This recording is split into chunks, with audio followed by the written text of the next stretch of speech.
कुठलाही आजार असो रोज प्रत्येकाच्या ताटात ही एक चमचाभर चटणी असलीच पाहिजे।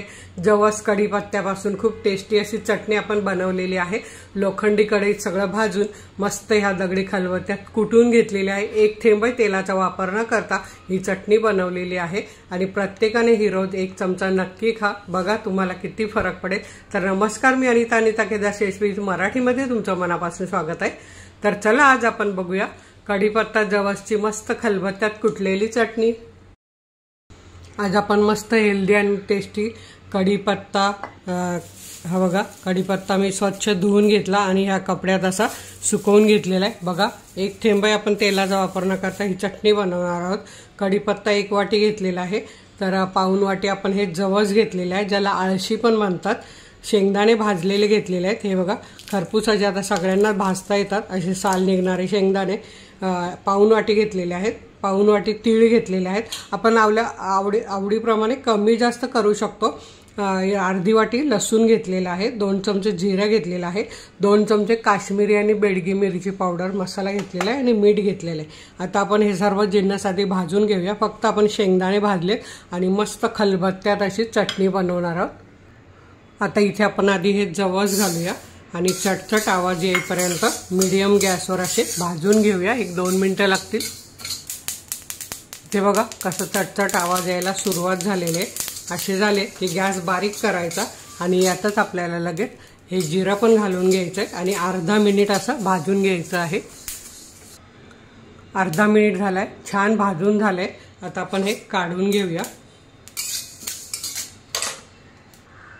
इथे आपल्याला तीळ पण आता लो मीडियम गॅसवर चटचट आवाज येईपर्यंत भाजून घ्यायचे। इथे तुम्ही बघू शकता तीळ पण मस्त छान चटचट चटचट व्हायला लागले।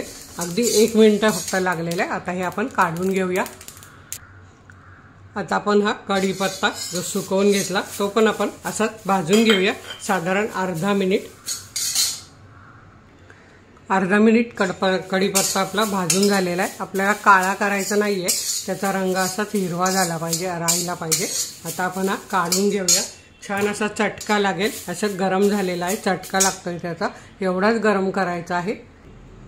आता हे बघा, भाजलेलं साहित्य आपण ताटात काढून घेतलंय, त्यातच हे शेंगदाणे घालायचे, सगळं मिक्स करायचं आणि आता हे आपल्याला कुटून घ्यायचं आहे। तुम्ही जर मिक्सरच्या भांड्यात करणार असाल तर मिक्सरमध्येही करून घ्या।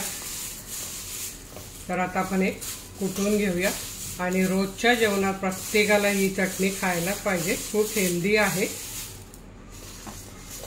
तर आता हे बघा, मी हे अर्ध घेते आणि वाटून घेते, असं कुटून घेते आणि नंतर मी मसाला लसूण मीठ कधी घालायचं ते तुम्हाला दाखवते। तर हे आता असं थोडंसं सगळं कुटून घेते।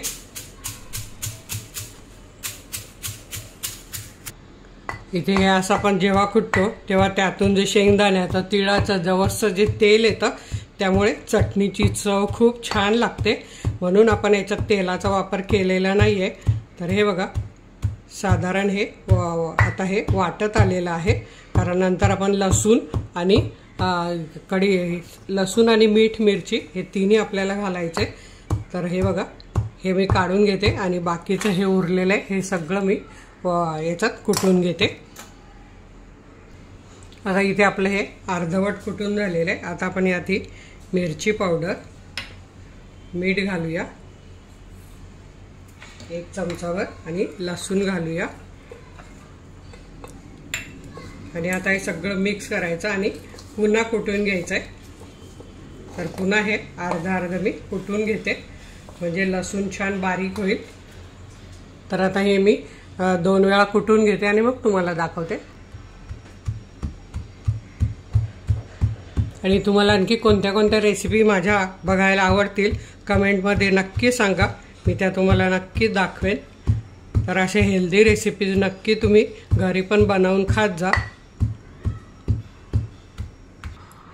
तर इथे तुम्ही बघू शकता मस्त कुटून झालेले, रंग पण किती सुंदर आलेला आहे आणि खायला तर अप्रतिम लागते आणि अगदी कॅन्सर सारख्या आजारापासून प्रत्येक आजारावर ही चटणी उपयुक्त आहे। तुमचे केस गळत असतील, कॅल्शियम कमी, तर सगळ्या आजारांवर ही खूप उपयुक्त चटणी आहे। तर तुम्ही सुद्धा अशी चटणी नक्की करून बघा। खलबत्ता नसेल तर मिक्सर घ्या, नक्की बनवून बघा। व्हिडिओला एक लाईक तर नक्कीच करा। आणि चॅनलला सबस्क्राईब केलं नसेल तर सबस्क्राईब करा आणि मित्रमैत्रिणींना शेअर करा। तर वेळात वेळ काढून व्हिडिओ बघितल्याबद्दल तुमचे मनापासून धन्यवाद। अशाच माझ्या छान छान रेसिपी बघा, बनवा, खा आणि हेल्दी राहा। धन्यवाद।